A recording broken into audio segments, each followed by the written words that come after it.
नमस्ते दोस्तों, आप सबका एक बार फिर से स्वागत है आपके अपने YouTube चैनल सत्य सनातन में। और एक बार फिर से हमारे साथ में सुप्रीम कोर्ट के वरिष्ठ वकील अश्विनी उपाध्याय जी, जो कि बहुत बड़े समाज सेवक भी हैं और रिफॉर्म के लिए बहुत बड़े-बड़े कार्य कर रहे हैं। अश्विनी जी, आपका भी बहुत-बहुत स्वागत है। बहुत बहुत धन्यवाद अंकुर जी। और सभी सनातनी साथियों को मैं प्रणाम करता हूं। सभी बड़ों को प्रणाम और सभी छोटों को अपना स्नेह भेंट करता हूं। जैसे कि हम जानते हैं कि आज, क्योंकि हमने आज के कार्यक्रम की जो शुरुआत थी वो 7 बजे से रखी थी और अश्विनी जी एक बहुत ही महत्वपूर्ण कार्य के लिए गए हुए थे। तो पहले हम अश्विनी जी से ही जान लेते हैं कि वे कहाँ पर थे और वहां पर क्या-क्या विषय उठे हैं। अंकुर जी, अभी चूंकि 8 अगस्त को हमने दिल्ली में जो बड़ा कार्यक्रम रखना है जी। उसी की तैयारी चल रही है। तो आज हम करनाल में थे सुबह, और करनाल में 1000 से ज्यादा युवा साथी इकट्ठे हुए थे। जी। वो सुनना चाहते थे, समझना चाहते थे। हमने वहां पे वही बात रखी कि इस देश में कहने को संविधान है, लेकिन वास्तव में बहुविधान चल रहा है। बिल्कुल। संविधान का तो मतलब होता है सम धन विधान बराबर संविधान, यानी ऐसा विधान जो सब पे समान रूप से लागू हो, उसको कहते हैं संविधान। लेकिन जी। सच्चाई है कि धर्म के आधार पे, मजहब के आधार पे अलग अलग कानून चल रहे हैं, अलग अलग नियम चल रहे हैं देश में। हमारा संविधान कहता है सबको समान अवसर मिलना चाहिए। सबको समान अवसर तब तक नहीं हो सकता जब तक सबकी किताब एक हो जाए। तो गरीब अलग किताब पढ़ रहा है, अमीर अलग किताब पढ़ रहा है, बिल्कुल। हिंदू का बच्चा अलग किताब पढ़ रहा है, मुसलमान का बच्चा अलग किताब पढ़ रहा है। इसी तरीके संविधान कहता है कि देश में समान नागरिक संहिता हो। आज की डेट में सारे कानून अलग, शादी विवाह की उम्र अलग अलग धर्म के आधार पे, गुजारा भत्ता अलग अलग, गोद लेने का नियम अलग अलग, विरासत का नियम अलग अलग, संपत्ति का अधिकार अलग अलग, तलाक का ग्राउंड अलग अलग। जबकि ये हमारा संविधान नहीं कहता। इसलिए मैं कह रहा हूं संविधान नहीं, यहाँ बहुविधान चल रहा है। जी। इसी तरीके से बिल्कुल। यहाँ अंग्रेजों के कानून आज भी चल रहे हैं। हम्म। अंग्रेज चले गए लेकिन अंग्रेजी कानून आज भी नहीं गए। आज भी हम कहने को आजाद हैं, लेकिन मुझे समझ में नहीं आ रहा हम किससे आजाद है। वो हम्म। कानून तो आज भी है। जिस कानून के द्वारा जलियांवाला बाग कांड हुआ, जिस कानून का यूज करके हमारे सावरकर साहब को सजा दी गई, फांसी दी गई, आजीवन कारावास दिया गया, वो कानून तो आज भी चल रहा है। जी। तो आज आपने मतलब वहां पर जाकर के ग्राउंड पे लोगों से आप मुखातिब हुए और उनको सारी चीजें बताई। आपने किताब की बात की है। मैं किताब से मुझे बहुत सारी चीजें याद आ जाती हैं अक्सर, क्योंकि मैं अक्सर जो रिसर्च मेरी चलती है वो किताबें हवाई पर चलती रहती है। लेकिन इससे थोड़ा सा इतर हम चलते हैं। हमने देखा कि सिद्धि विनायक और हाजी अली की दरगाह, इन दोनों में केवल 5 किलोमीटर का फर्क है। लेकिन जो सरकार है वो सिद्धि विनायक से तो धन लेती है, लेकिन हाजी अली की दरगाह से नहीं लेती है। जो आपने बहुविधान की बात की, ये उसमें भी बात आती है। सिद्धि विनायक से पैसा लेकर के दरगाहों, मजारों, मदरसों का निर्माण कराया जाता है। ब्राह्मणों के हक से पैसा लेकर के, उनको जो मिला हुआ चढ़ावा है उसको लेकर के मौलवियों को सैलरी दी जाती है। यह जो विधान के नाम पर यहां भ्रष्टाचार चल रहा है अश्विनी जी, इस पर आपके क्या विचार हैं, क्या नजरिया है और इसके लिए आपने अभी तक कौन कौन से कार्य किए? देखिए अंकुर जी, ये हमारे हाथ में भारत का संविधान है, ये दिख रहा होगा आपको भी हाँ और जी। सारे दर्शकों को दिख रहा होगा। इस संविधान में एक चैप्टर है, उसको कहते हैं पार्ट 12, पार्ट 12। ये पार्ट बने हुए हैं, पार्ट 1, पार्ट 2, पार्ट 3, संविधान ऐसे बटा हुआ है। पार्ट 12 है ये टैक्स से रिलेटेड। पार्ट 12 बताता है कि सरकार कैसे कैसे टैक्स ले सकती है, किन किन तरीके से टैक्स लेगी, किस मद में टैक्स लेगी, वो टैक्स कैसे खर्च किया जा सकता है। ये हमारा संविधान इसमें पार्ट 12 में दिया हुआ है। जी। पार्ट 12 में कहीं पे भी ये नहीं लिखा कि आप धर्म देख के टैक्स लेंगे और मजहब देख के टैक्स खर्च करेंगे। हम्म। बल्कि पार्ट 12 यह कहता है कि आप जब टैक्स लेंगे जी। तो न उसमें धर्म देखेंगे न जाति देखेंगे, और जब खर्च करेंगे तब भी आप न धर्म देखेंगे न जाति देखेंगे। हम्म। पार्ट 12 हमारा संविधान कहता है जो टैक्सेशन सिस्टम वो किसी भी कीमत पे आर्टिकल 14 के अगेंस्ट नहीं होना चाहिए। हम्म। मतलब टैक्स लेते समय, टैक्स खर्च करते समय कहीं पे भी आप जाति, धर्म, भाषा, क्षेत्र का भेदभाव नहीं करोगे। हम्म। लेकिन बिल्कुल उल्टा खेल चल रहा है। वो कहते नहीं, संविधान की शपथ लेके संविधान की धज्जियां उड़ाई जा रही। जी। हमारा ये संविधान कहता है one nation one civil code होना चाहिए, अलग अलग कानून नहीं होना चाहिए धर्म के आधार पे। संविधान कहता है one nation one penal code होना चाहिए, ऐसा नहीं कि चोरी के लिए अलग कानून, झपटमारी के लिए अलग, मिलावटखोरी के लिए अलग, कालाबाजारी, नहीं नहीं, एक देश एक दंड संहिता जी। एक देश एक दंड संहिता हो, एक देश एक नागरिक संहिता हो, उसी तरीके से एक देश एक कर संहिता हो। One nation one tax code. One nation one tax code का मतलब क्या हुआ? टैक्स लेते समय आप किसी का जाति धर्म नहीं देखेंगे और टैक्स खर्च करते समय भी आप किसी का जाति धर्म के आधार पर टैक्स नहीं खर्च करेंगे। यहां बिल्कुल उल्टा हो रहा है। मंदिरों से चंदा लिया जा रहा है, इसका मतलब केवल धर्म के आधार पर चंदा लिया जा रहा है। बिल्कुल। मंदिर तो केवल हिंदू धर्म का होता है, दूसरे धर्मों में मंदिर तो होता नहीं। बिल्कुल। और मौलवियों को वेतन दिया जा रहा है, इसका मतलब भी मजहब देख के टैक्स खर्च किया जा रहा है। बिल्कुल, क्योंकि ब्राह्मणों को तो मिलता नहीं है, जिनके हक का पैसा लिया जाता है। सिद्धि विनायक का मंदिर और हाजी अली की दरगाह 5 किलोमीटर का डिफरेंस है। सिद्धि विनायक से सरकार चढ़ावा ले रही है, लेकिन वहीं बगल में हाजी अली की दरगाह से नहीं ले रही है। कश्मीर में वैष्णो देवी का चढ़ावा ले रही है, लेकिन हजरत बल दरगाह की नहीं ले रही है। अजमेर में अजमेर शरीफ की दरगाह है, ख्वाजा चिश्ती की दरगाह, वहां से चढ़ावा नहीं ले रही है जी। इतनी सारे बहुत सारी चर्च है, चढ़ावा नहीं ले रही है।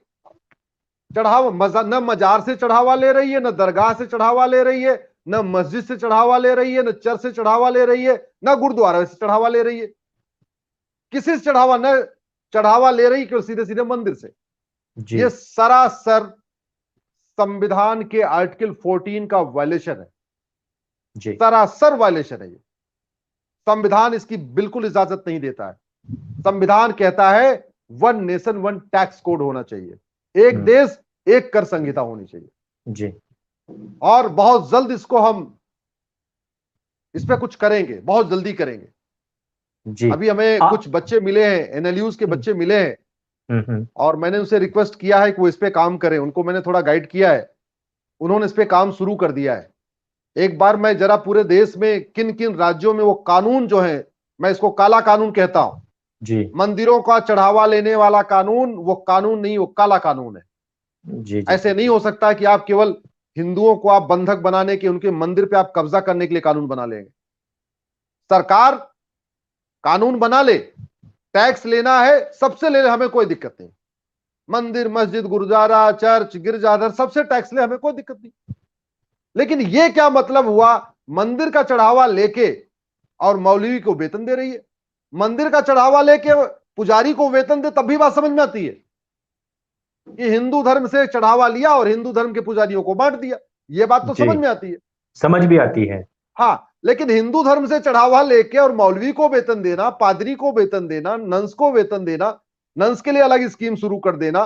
केरल ने बहुत सारी स्कीम शुरू किया है, ऐसे दिल्ली सरकार दे रही है, बंगाल सरकार दे रही है, वेतन दे रही है। ये कौन सी बात है भाई? हमने देखा भी है कि नहीं अंकुर, हिंदू धर्म का चढ़ावा लेके आप गुरुकुल को आप फाइनेंस करते हो, बात समझ में आती है? बात समझ में आती है ना। आपने मंदिर का पैसा ले लिया और आपने गुरुकुल खुलवा दिया, वो तो आप कर नहीं रहे। मदरसे में वो चीज सिखा रहे हैं कि काफिर वाजिबुल कत्ल है, उसी काफिर का पैसा लेकर के सिखाया जा रहा है। सबसे ज्यादा जो आ रहा है वो साउथ के मंदिरों का चढ़ावा लिया जा रहा है जी। तमिलनाडु, केरल का पद्मनाभ स्वामी टेम्पल है जी। पद्मनाभ स्वामी टेम्पल का पूरा चढ़ावा सरकार ले रही है और मदरसों को उस पर पैसा खर्च कर रही है, मदरसे खुलवा रही है, मदरसे के पादरियों को पैसा दे रही है।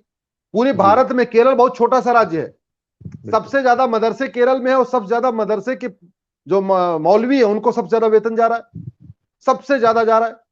और पैसा कहां से आ रहा है? मंदिरों का जी। जितने केरल में बड़े मंदिर हैं सबको सरकार ने कब्जे में ले लिया, चाहे वो पद्मनाभ स्वामी टेम्पल है, चाहे गुरुवायूर टेम्पल है, अयप्पा टेम्पल है, जितने भी टेम्पल है सबको ले लिया। तिरुपति बालाजी का पैसा लेके, तिरुपति आंध्रा में आता है, तो वहां का तिरुपति का चढ़ावा लेके सरकार वहां पे चर्च के ऊपर खर्च कर रही है। बिल्कुल बिल्कुल। कलकत्ता, बंगाल, कश्मीर में वैष्णो देवी का चढ़ावा लेके सरकार वहां पे, भाई इस देश में मुझे समझ में नहीं आता है कि सारा का सारा जो दबाने का प्रयास हो रहा है, वो केवल हिंदुओं को ही, हिंदुओं को। केवल हिंदू सीधे हैं, वो बोलते नहीं, इसलिए इस देश में कोई संविधान चलेगा नहीं चलेगा। इस देश में 788 सांसद हैं। मैं उन 788 सांसदों से कहता हूं, संविधान को पढ़ लीजिए और संविधान को समझिए। पार्ट 12 को पढ़िए, बहुत साफ साफ लिखा है, धर्म के आधार पे न टैक्स वसूला जाएगा और धर्म के आधार पे टैक्स खर्च नहीं किया जाएगा। बहुत साफ लिखा हुआ है। हमारा संविधान मिलकर इसकी इजाजत नहीं देता। इसलिए देश के मैं माननीय सांसदों से आग्रह करता हूं कि अभी संसद सत्र शुरू हो रहा है, इस विषय को संसद में उठाएं हो। और जो लोग इस समय दर्शक देख रहे हैं, मैं सबसे आग्रह करूंगा, इस लिंक को आप अपने अपने सांसदों को ट्विटर पे टैग करिए, मुझे भी टैग करिए, मैं भी उसको रिट्वीट करूंगा। और अपने अपने सांसदों से आग्रह करिए कि संविधान में कहां लिखा हुआ है कि धर्म के आधार पे टैक्स लोगे और मजहब के आधार पे टैक्स खर्च करोगे, खर्च होगा। मंदिर का पैसा लेके आप मजार को दे दोगे, मंदिर का पैसा लेके आप मदरसा खुलवाओगे, ये कहां लिखा हो भाई? ये मैं अकेले अंकुर आर्या लड़ेंगे, अश्विनी उपाध्याय लड़ेंगे, बात नहीं बनेगी जी। इसको आपको जन आंदोलन बनाना पड़ेगा, दबाव बनाना पड़ेगा। अपने सांसदों को कहना शुरू करिए, अपने सांसदों को फोन करिए, अपने अपने सांसदों को एसएमएस करिए, व्हाट्सएप करिए, ट्विटर पे टैग करिए, फेसबुक पे लिखिए, फोन करिए कि भाई ये क्या तमाशा बना रखा हुआ है। ये पूरी दुनिया में अकेले भारत में होता है, पूरी दुनिया में कहीं नहीं होता। पाकिस्तान में ये नहीं होता कि आप वहां पे मस्जिद से पैसा लेके हिंदुओं को दे दीजिए, नहीं होता जी। बांग्लादेश में नहीं होता, अमेरिका में नहीं होता कि मंदिर का पैसा लेके वहां चर्च को दे दो, जबकि वो तो वहां पे क्रिश्चियन डोमिनेटेड है, वो भी ऐसा नहीं करते। तो अश्विनी जी, ये तो मेरे ख्याल से मतांतरण में भी बहुत सहयोग मिलता होगा, क्योंकि उनकी तो खुद की फंडिंग है, फिर बाहर विदेशों से फंडिंग है, फिर मंदिरों का क्योंकि चढ़ावा कहीं कहीं लाख करोड़ में होता है, फिर उसका भी एक बड़ा पार्ट जो है इनके वेलफेयर के लिए दिया जाता है। तो फिर तो वो अंदरूनी तौर पर बहुत मजबूत होते हैं और फिर हम मतांतरण के लिए दूसरों को फिर जिम्मेदार ठहराते हैं। अगर यही पैसे से हमें धार्मिक शिक्षा मिले, मैं जितने भी मतांतरण के केस आते हैं मैं आपको बताता हूँ कि उनमें यह आता है कि अपने धर्म के विषय में सनातनियों को पता ही नहीं होता है, और फिर उनके सामने कुछ भी अनाप शनाप, जैसा आपने जाकिर नाइक की डिबेट्स देखी होंगी, उसमें कोई सिर पैर की बात नहीं होती, उसका कोई जड़ फूंग ही नहीं है बात का। लेकिन क्योंकि हिंदुओं को अपने धर्म के विषय में कोई भी बात पता नहीं होती है, क्रॉस क्वेश्चन वो करना सीखते नहीं है, तो फिर तो मतांतरण और तेजी से होगा, और मतांतरण हो रहा है, फिर ऊपर से उनकी जनसंख्या बड़ी बेतरतीब बढ़ रही है। तो फिर ये तो हमें एक तरीके से ये हुआ कि हम संवैधानिक देश थे, हम लोकतंत्र देश थे, लेकिन फिर भी इस देश में गजवा हिंद हो जाएगा। देखिए अंकुर, मैं आपको एक बात बताता हूं जी। डॉक्टर कितना ही अच्छा हो, डॉक्टर कितना ही अच्छा हो, अगर दवा घटिया होगी तो बीमारी का इलाज नहीं होगा, बीमारी बनी की बनी रहेगी। भगवान की दया से इस समय डॉक्टर अच्छा मिला हुआ है, हमें प्रधानमंत्री अच्छा डॉक्टर मिला हुआ है, लेकिन वो डॉक्टर जिस तरीके तेजी के साथ बीमारियों को उखाड़ सकता था, बीमारियों को खत्म कर सकता था, वो नहीं खत्म कर पा रहा। क्यों? क्योंकि दवा घटिया है, अंग्रेजी कानून चल रहे, संविधान की धज्जियां उड़ाई जा रही है, संविधान के खिलाफ नियम बने हुए हैं, लेकिन उन नियमों को कोई संसद में उठा नहीं रहा है। तो आप सारा का सारा इस देश का ठेका एक व्यक्ति को दे दोगे तो ऐसे बात थोड़ी बनेगी। बिल्कुल। अरे इन विषयों को सांसदों को शून्यकाल में सवाल उठाने का हर सांसद को अधिकार मिलता है, हर सांसद को संसद में प्रश्न पूछने के लिए टाइम मिलता है। ये हमारे माननीय सांसद क्या कर रहे हैं? 788 सांसद हैं, चलो 288 अनपढ़ हैं, गंवार हैं, पढ़े लिखे नहीं है, उनको कुछ समझ में नहीं आता, वो टिकट खरीद के आ गए या जाति के आधार पर आ गए। 500 सांसद तो हैं, 500 सांसद तो हैं जो संसद में one nation one civil code के लिए मुद्दा उठाएं। 500 सांसद तो हैं जो one nation one penal code की बात कर सकते हैं। 500 सांसद तो ऐसे हैं जो पढ़े लिखे हैं, भारत में वन नेशन वन टैक्स की बात करें। ये 500 सांसद तो समझदार हैं, कह सकते हैं भैया ये तो अत्याचार हो रहा है, ये तो गैर संवैधानिक काम हो रहा है। इस संविधान को बचाने का ड्यूटी केवल एक व्यक्ति की थोड़ी है, ना केवल प्रधानमंत्री की है, ना केवल अश्विनी उपाध्याय की, ना केवल अंकुर आर्या की। इस संविधान को बचाने की ड्यूटी इस देश के सभी नागरिकों की है, और उसमें सांसदों की ज्यादा है, क्योंकि संविधान की शपथ लेके वो सांसद बनते हैं। शपथ, यस बिल्कुल। तो जब आप संविधान की शपथ लेते हो, संविधान की शपथ लेके आप सांसद बनते हो, और आपको संविधान को बचाने, संविधान को संरक्षण करने के लिए आपके ऊपर हर साल 1 करोड़ रुपए खर्च होता है। वेतन भत्ता गाड़ी बंगला सब आपको इसी काम के लिए मिलता है। वहां जाके पगुराने के थोड़ी मिलता है, केवल फीता काटने के लिए थोड़ी मिलता है। जी सांसदों को 1 करोड़ रुपए जो खर्च हो रहा है जनता के टैक्स से, वो किस लिए हो रहा है? कि अच्छा अच्छा कानून बने, अगर कहीं नाइंसाफी हो रही उस नाइंसाफी को खत्म करे, अगर अन्याय हो रहा है उस अन्याय के खिलाफ आवाज उठाए। ये तो खुलेआम अन्याय हो रहा है, ये खुलेआम गैर संवैधानिक काम हो रहा है। धर्म देख के टैक्स लिया जा रहा है, मजहब देख के टैक्स खर्च किया जा रहा है, मंदिरों का पैसा लिया जा रहा है, मदरसों के ऊपर खर्च किया जा रहा है। तो ये तो माननीय सांसदों की ड्यूटी है। इसलिए मैं आपके जितने भी इस समय साथी जुड़े हुए सबसे कहता हूं, जी उनको जगाइए, अपने अपने सांसदों को जगाइए। सब लोग अपने अपने सांसदों को जगाना शुरू कर दें। अभी कल से ही संसद का सत्र शुरू हो रहा है। अभी ये वीडियो देखते देखते अपने सांसद को शुरू कर दीजिए। दनादन एसएमएस, व्हाट्सएप, ट्विटर पे टैग, फेसबुक, जो कुछ करना करिए। और उनको बोलिए, अभी उनको अभी मिलेगा, यहाँ पे 0 आवर मिलता है, क्वेश्चन आवर मिलता है, उनके पास पूरा मौका होता है। उनको आग्रह करिए कि माननीय सांसद जी, ये संसद शुरू हो रही है, ये 5 कानूनों की बात करो, आप जनसंख्या नियंत्रण की बात करो, धर्मांतरण नियंत्रण की बात करो, घुसपैठ नियंत्रण की बात करो, 1 नेशन 1 टैक्स की बात करो, 1 नेशन 1 पिनल कोड की बात करो, अंग्रेजी कानूनों को बदलने की बात करो। जो हम 8 अगस्त को हम सारे अंग्रेजी कानून जला रहे, क्यों जला रहे? अगर ये जी हमारे सांसदों ने ये काम कर दिया होता संसद में, तो आज अंकुर आर्या को बहस क्यों करनी पड़ती है? अश्विनी उपाध्याय को सबको बिल्कुल क्यों कहना पड़ता है भाई सब लोग काम धाम छोड़ के आओ, सब लोग जंतर मंतर आओ, अंग्रेजी कानून जलाओ? भाई 70 साल से ज्यादा बीत गए, अब तो अगर बिल्कुल कानून खत्म हो गए तो हमें जलाना नहीं पड़ता। हम तो उस कानूनों को इसलिए जला रहे हैं कि अब हमारे सांसद जागे, ये समझे कि 1860 का मैकाले का बनाया हुआ इंडियन पिनल कोड आज भी चल रहा है, बिल्कुल 1861 का पुलिस एक्ट आज भी चल रहा है, 1872 का एविडेंस एक्ट आज भी चल रहा है। 1894 में अंग्रेजों ने कानून बनाया था, लैंड एक्विजिशन एक्ट, और उस लैंड एक्विजिशन एक्ट को उन्होंने लेके क्या किया कि जहां सड़क बनाने के लिए 100 एकड़ जमीन चाहिए होती थी, वो 1000 एकड़ एक्वायर कर लेते थे, और बाकी का 900 एकड़ चर्च को देते थे, लीज पे दे देते थे। किसी और दिन चर्चा जी करेंगे, ये बड़ा गंभीर विषय है। जी जी जी और नहीं, थोड़ा चर्च सा को ले लीजिए, थोड़ा सा हाँ, ले लीजिए आगे। चर्च को 99 ईयर्स की लीज पे दिया गया। हम्म चाहे वो आपका दिल्ली में गुरुद्वारा रकाबगंज के आसपास जितने बड़े चर्च बने हुए हैं, या पूरे जी देश भर में जहां भी सिविल लाइन है, पूरे कानपुर हो, प्रयागराज हो, बनारस हो, जिन भी शहरों में सिविल लाइन है, वहां पे जितने चर्च हैं, वो जो चर्च की जमीन है वो कोई लाइफ टाइम नहीं है।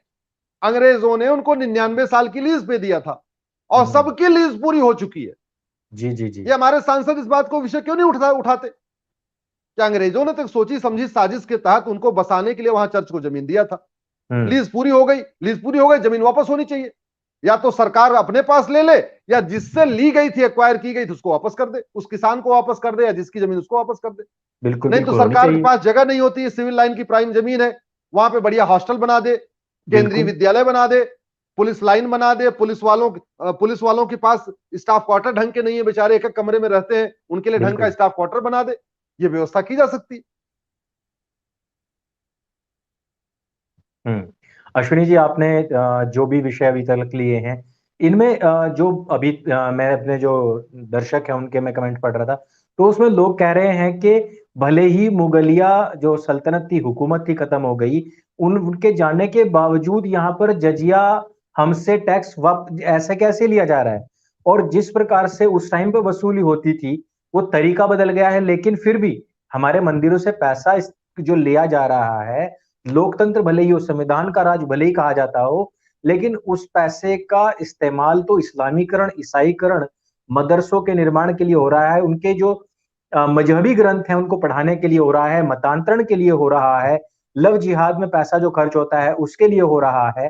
तो आम जन सामान्य जो है वो अपने अपने स्तर पर क्या कर सकता है, उनके सवाल हैं कि हम अपने लेवल पर क्या करें, क्या हम मंदिरों में दान देना बंद कर दें, या फिर जो मंदिरों में हम दान देते हैं उसके लिए वहीं मंदिर से ही कुछ आवाज उठाएं, या फिर ये आवाज पूरे सामूहिक तौर पर उठनी चाहिए। क्योंकि मैं मानता हूं कि छोटी छोटी आवाजें तो बहुत उठी हैं फ्री टेम्पल करके, लेकिन मुझे नहीं लगता कि संसद तक अभी वो बात पहुंची है।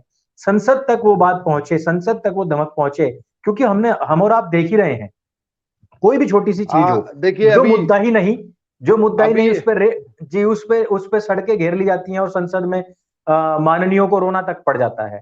तो इसमें कुछ हमारे दर्शकों को ऐसा बताइए ताकि कुछ ऐसा कार्य हो सके कि हम अंतर तक चीजों को जोड़ सकें। बड़ी सीधी सी बात है। मैं आप सबसे आग्रह कर रहा हूं, जो संविधान कहता है उसको समझिए। जी संविधान कहता है one nation one penal code होना चाहिए, एक देश एक दंड संहिता होनी चाहिए। जी संविधान कहता है one nation one civil code होना चाहिए, एक देश एक नागरिक संहिता होनी चाहिए। संविधान कहता है one nation one tax code होना चाहिए, एक देश एक कर संहिता होनी चाहिए। जी संविधान कहता है कि सबको समान अवसर मिलना चाहिए, सबको समान अवसर तब मिलेगा जब सबकी किताब एक होगी। जी। और जो ये मूल विषय है जिसकी आज हम चर्चा कर रहे हैं, हम्म टैक्स वाली, हम्म। इसको हम बहुत जल्दी करेंगे, कुछ करेंगे। जी अभी जी। बहुत अच्छे अच्छे बच्चे हैं, 10 बच्चे हैं, हम्म। वो इस काम पे रिसर्च कर रहे। और बहुत जल्दी आपको कुछ दिखने को मिलेगा, 2-3 दिन के अंदर आपको कुछ नजर आएगा, होने वाला है, बहुत कुछ सुंदर। होगा। जी हम इसका ड्राफ्ट भी बनाएंगे, सांसदों को कहेंगे वो संसद में ड्राफ्ट एक प्राइवेट मेंबर बिल भी पेश करें। जैसे अभी मैंने पिछले सप्ताह सांसदों को प्राइवेट मेंबर बिल पेश दिया था, और उसका और नतीजा आपने है कि टैग भी लोग, किया है, ट्विटर पे भी सबको टैग किया मैंने, सारे देखे हैं हाँ, वो। तो 5 सांसदों ने, लोकसभा विधानसभा मिला, लोकसभा राज्यसभा मिला के 5 सांसदों ने जो मेरा बनाया हुआ बिल था जनसंख्या नियंत्रण का, उसको पेश कर दिया है। जी जी और जी। शायद बहुत जल्दी उसमें संसद में बहस भी होगी। बहुत अभी सुंदर। इन एक देश एक टैक्स कोड लागू करने के लिए हम बहुत जल्द सुप्रीम कोर्ट भी जाएंगे, और बहुत जल्द सांसदों को भी हम इस पे एक बिल बना के देंगे कि वो लोग भी संसद में इस बिल को पेश करें और जी। मंदिरों को मुक्त कराएं। ये हम्म दो कानून नहीं चलेंगे, बड़ी सीधी सी बात है। संविधान का मतलब समधन विधान, एक जी विधान, ऐसा विधान जो सब पर समान रूप से लागू हो, उसको कहते हैं संविधान। आर्टिकल 14 बहुत साफ साफ कहता है, equality before law, equal protection of law. Hmm. Article 13 कहता है कि कोई भी नियम जो फंडामेंटल राइट को वायलेट करेगा, जो जाति धर्म के आधार पर वायलेट करेगा, उसको सुप्रीम कोर्ट खत्म कर सकता है। हम बहुत जल्द सुप्रीम कोर्ट का दरवाजा खटखटाएंगे, हम बहुत जल्द संसद का भी दरवाजा खटखटाएंगे। मैं सांसद नहीं हूं, इसलिए हमारी मजबूरी है सांसदों का हाथ पैर जोड़ना, वो काम बिल्कुल। करूंगा। और जहां सुप्रीम कोर्ट में जो कर सकता हूं वो मैं करूंगा, बहुत जल्दी करूंगा। जी। अश्विनी जी, मैंने एक बार फिर से मैं अपना ही वही सवाल एक बार से दोहराऊंगा कि स्थानीय लेवल पर जो अभी लोग हैं जो सवाल पूछ रहे हैं कि क्या स्थानीय हम लेवल पे कि मैं आपको, जी हाँ जी, अच्छा हुआ। हाँ, कि स्थानीय देखिए लेवल पे इसका क्या मैं हम आप, सीधे गुरुकुलों को दान देना शुरू कर दें, या जैसे कि अश्विनी जी हैं जो लड़ रहे हैं, हम फिलहाल के लिए कुछ ऐसा कर लें कि फिलहाल के लिए हम दान पेटी में ना देके या तो पुजारी को दें, या जो हमारे लिए लड़ रहे हैं उन लोगों को दें, या जो सीधे गुरुकुलों में बच्चों को निःशुल्क पढ़ा रहे हैं उनको दें। तो कुछ तो उनका एक मार्गदर्शन तब तक के लिए कीजिए। देखिए जिन मंदिरों से लिया जा रहा है वहां पे उन्होंने पुजारियों को देने की व्यवस्था ही नहीं रखी है। और हम्म जिन मंदिरों से लिया जा रहा है वहां इतने ज्यादा लोग आते हैं कि वहां केवल दान पेटी है, वहां जगह जगह लिखा भी है केवल दान पात्र में डालें, केवल दान पात्र में हम्म। डालें। और सीसीटीवी लगा के रखा हुआ है कि आप अगर पैसा बाहर चढ़ाओगे तुरंत जो है वहां पुलिस वाला आपसे खींच के आपको कहेगा नहीं यहां इसमें डालो। तो वहां हम्म पे आप दोगे भी तो वहां के पंडा नहीं ले सकते क्योंकि सीसीटीवी लगा हम्म। हुआ है। जी तो प्रशासन ने, आप जरा सोचिए, सरकार ने एक तो जबरदस्ती पैसा ले रही है और ऊपर सीसीटीवी लगा रखी है कहीं आप कोई पुजारी ना उठा ले। आप वहां दे, जी। आप मजबूर हो आप उस दान पेटी में डालने के लिए, और दान पेटी हम्म में आपका पैसा गया सरकार के पास गया, कश्मीर में हम्म गया। आपने वैष्णो देवी में जो चढ़ावा चढ़ाया वो कश्मीर की सरकार के पास गया, कश्मीर की सरकार उसको जिसके लिए खर्च करना चाहे उसके लिए खर्च करे, अल्पसंख्यक कल्याण के नाम पे खर्च करना चाहे, बहुसंख्यक कल्याण के नाम पे खर्च करना चाहे, या मदरसों को देना चाहे, या पुजारियों को देना चाहे, जो देना चाहे। लेकिन अभी तक का इतिहास यही बताता है कभी किसी पुजारी को कहीं वेतन नहीं मिलता है, जो मिलता है हम्म। वो मौलवी को मिलता है, पादरी को ही मिलता है। जी। जहां तक दूसरी बात यह है, मैं आप सबसे आग्रह कर रहा हूं, हम्म। 8 अगस्त को हम जो इकट्ठा हो रहे हैं भारत छोड़ो आंदोलन की वर्षगांठ पे, जी। उसमें हमारा यह प्रमुख मुद्दा है। और आप लोग स्थानीय तौर पे एक एक करके करेंगे तो आप जरा समझिए, भारत में भीड़ तंत्र है, लोकतंत्र है नहीं यहां पे। यस। अगर जंतर मंतर पे 8 अगस्त को 5,000 लोग आएंगे तो उसका अलग प्रभाव होगा, 50,000 लोग आएंगे तो उसका अलग प्रभाव होगा। बिल्कुल बिल्कुल।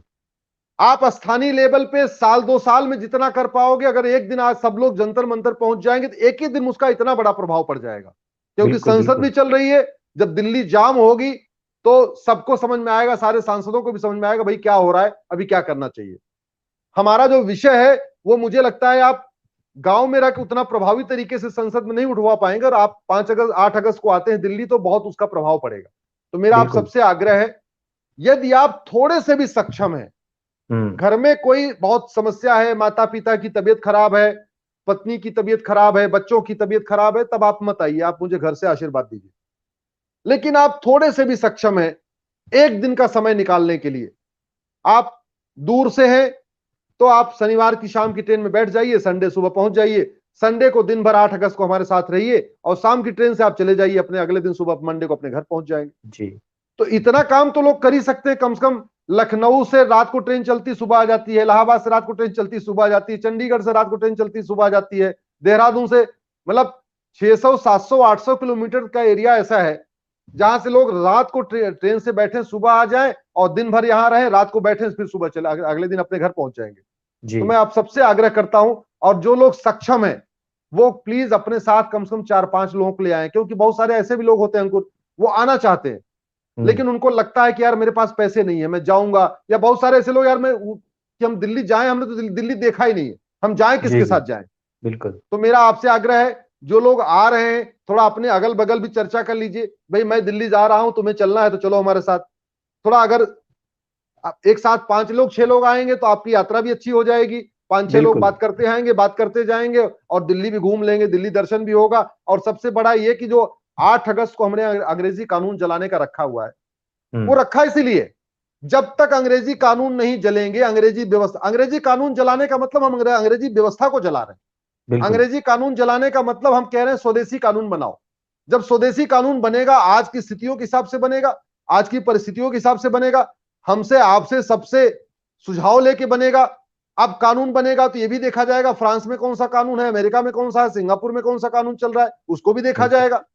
सरकार नहीं भी देखना चाहेगी, हम सरकार को दिखाएंगे, ये जो कानून बना रहे हो भैया, ये तो बहुत घटिया कानून बना रहे हो, फ्रांस में इससे बढ़िया चल रहा है। तो एक बार आप अच्छी तरीके समझ लीजिए, 2 बात समझ लीजिए, डॉक्टर बहुत अच्छा हो, दवा घटिया हो, बीमारी ठीक नहीं होगी। यस। और डॉक्टर बढ़िया मिला हुआ है, अभी अगर कानून नहीं बदले तो कभी नहीं बदलेंगे, ये भी तय मानो आप, ये भी तय। कभी नहीं बदलेंगे।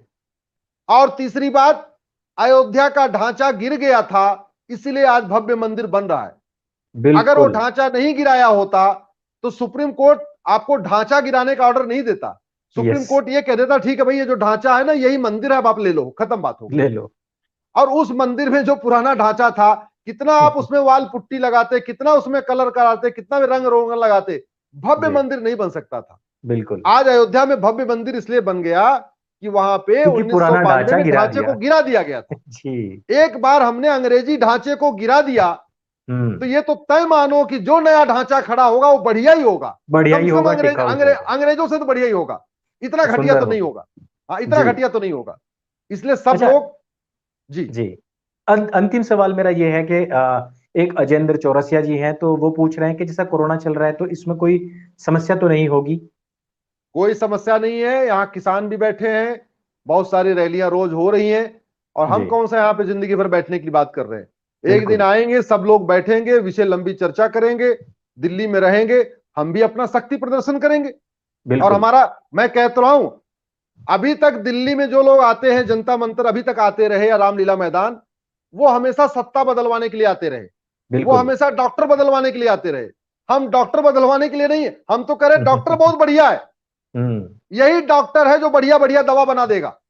हम तो केवल डॉक्टर को सब लोग इकट्ठा होकर बताएंगे, ये भाई पुरानी दवा घटिया, पुराना कानून घटिया, अंग्रेजों का कानून घटिया, ये नई दवा ये है, हम आपको दवा का तरीका बता रहे हैं, ये नई नई दवा बनाओ। और ये तय कर लीजिए, अगर मोदी जी ने अंग्रेजी कानूनों को खत्म नहीं किया, जिंदगी भर कभी नहीं खत्म होगा। और अंग्रेजी कानून अगर खत्म नहीं हुए, ना कभी मुकदमों का, जो मुकदमों पे तारीख मिलती है, उसका मूल कारण अंग्रेजी कानून है। जो बंगाल में जो बिल्कुल। कुछ हुआ है उसका मूल कारण अंग्रेजी कानून है। अंग्रेजी कानून है। कश्मीर में जो कुछ हुआ था, मूल कारण अंग्रेजी कानून है। मेवात में जो कुछ हुआ है, मूल कारण अंग्रेजी कानून है। इन्हीं अंग्रेजी कानूनों का नतीजा था कि अखिलेश यादव ने आतंकवादियों के मुकदमे वापस ले लिए थे। ये अंग्रेजी कानून ऐसे ऐसे बने हुए, इस तरीके से बने हुए। और ये अंग्रेजी कानून कितने घटिया है, इसका आप एग्जाम्पल समझ लो। जी। अंग्रेजों ने यहाँ पे टॉर्चर किया, यहाँ के लोगों को मारा, गोली चलवाया, लाठी चलवाया, बाल गंगाधर तिलक को लाठियों से पीट पीट के मरवा दिया, जलियांवाला बाग कांड किया। किसी एक भी अंग्रेज को सजा नहीं हुई। ये सजा नहीं ऐसा की। उन्होंने कानून बनाया हुआ है। जी। उन्होंने कानून यहाँ पे शासन करने के लिए बनाया था, यहाँ के लोगों को न्याय देने के लिए नहीं। इसलिए जब तक ये अंग्रेजी कानून चलेंगे, यहाँ के लोगों को न्याय नहीं मिलेगा, अदालतों में आपको तारीख मिलेगी, न्याय नहीं मिलेगा। इसलिए मैं सबसे आग्रह करता हूं, आप सब लोग 8 अगस्त को जरूर आइए दिल्ली। मैं तो इसका स्वयं भुक्तभोगी हूं कि मेरे ऊपर 66A का केस है। सुप्रीम कोर्ट कई बार कह चुका है कि इसको हम पहले स्क्रैप कर चुके हैं, फिर भी राज्य सरकारें इसका दुरुपयोग क्यों कर रहे हैं? तो ये वास्तविकता है कि यह जो संविधान है ये अंग्रेजी धाराओं के और उसके बाद में उसी डर्रे पे चल के जो धाराएं इसमें जोड़ी गई हैं, इनकी समाप्ति इनके जलाने हेतु बहुत जरूरी है। दोस्तों, मैं पिन कमेंट में आपको लिंक दूंगा अपने टेलीग्राम ग्रुप का, जहां पर मैं अश्विनी उपाध्याय जी की जो 2-2 मिनट की वीडियोस हैं वो क्लिप्स सेंड करूंगा। आप लोग उन क्लिप्स को अपने ट्विटर हैंडल पर अपने जो सांसद हैं उनको टैग अवश्य कीजिएगा। अंग्रेजी कानूनों की पीडीएफ बहुत लोगों ने मांगी थी, मैं वहां पर दूंगा, तो नीचे पिन कमेंट से टेलीग्राम ग्रुप को ज्वाइन अवश्य कर लीजिएगा। और अश्विनी जी का हम हमेशा की तरह फिर से हमारे पास शब्द नहीं है, लेकिन हम धन्यवाद प्रस्तुत करना चाहेंगे कि आपने फ्री टेम्पल की जो मुहिम है, और अधिकतर जो हमारे हिंदू भाई सनातनी भाई हैं, बड़ी समस्या होती है कि हम अपने जो खून पसीने की कमाई है उसमें से जो गाढ़ी कमाई का एक अंश देकर के आते हैं, क्योंकि हमारे यहाँ पर कहा गया है कि धर्म से कमाई हुई जो राशि है उसका हमने जो अर्थ है उस अर्थ का हमने दान करना चाहिए वापस धर्म के उत्थान के लिए। लेकिन वहां पर धर्म का उत्थान ना होकर के अधर्म के उत्थान के लिए वो पैसा जाता है। मंदिरों में जो पैसा जाता है उससे मजारों और मस्जिदों और मौलवियों का निर्माण होता है। आपने बहुत ही कम शब्दों में, सरल शब्दों में हमारे दर्शकों को समझाने की जो प्रयास किया है। हम सभी अपने दर्शकों से अपील करते हैं कि 8 अगस्त के दिन जिससे भी हो सके वो अवश्य ही जंतर मंतर पर पहुंचे, वहां पर अपना योगदान अवश्य दे। नीचे में पीडीएफ दूंगा, उसमें से चाहे 2 पेज 4 पेज जो भी हो अपने वहां से प्रिंट करा करके लाएं। अपना और अपनों का ख्याल रखें, 8 अगस्त को याद रखें। अश्विनी जी, बहुत बहुत धन्यवाद है आपका। धन्यवाद। मेरे संग बोली सत्य सनातन वैदिक धर्म की जय। जय हिंद, जय वंदे हो, जय मातरम। हो, जय।